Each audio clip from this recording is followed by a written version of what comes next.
Hello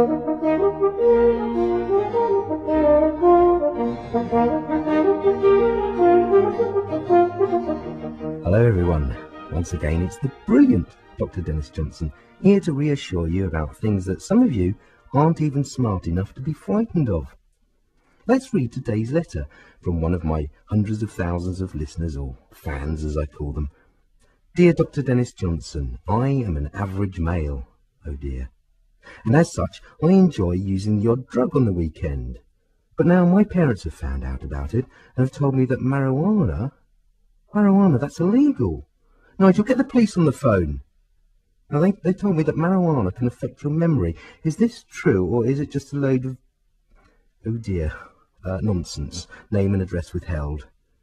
Right, Nigel, forget the police. He hasn't given his address. Are they? Well, just say something cheeky and hang up on them. Right, so you're a drug user, are you?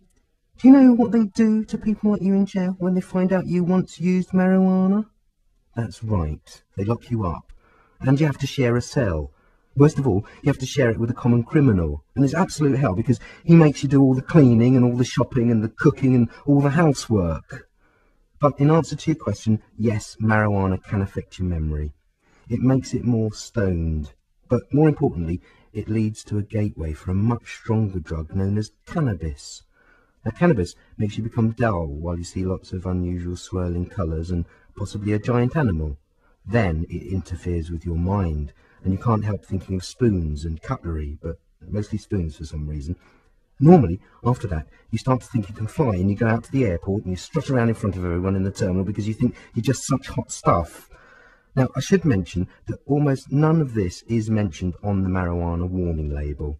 And the worst part is, you wake up every night in a cold sweat because of a recurring nightmare about a policeman made entirely of cannabis who runs after you and demands that you hold him between your fingers. And it makes you sterile. Is that the kind of future you want for your kids? So just give it up. Give it up, mate. There are enough dead people out there living in the world. We don't need another one who enjoys cannabis. This has been Dr. Dennis Johnson. Nigel, I found his address. It was on the envelope. Get the police back on the phone again. Right, sorry, this has been Dr. Dennis Johnson saying, don't believe the nonsense unless you hear it from me directly.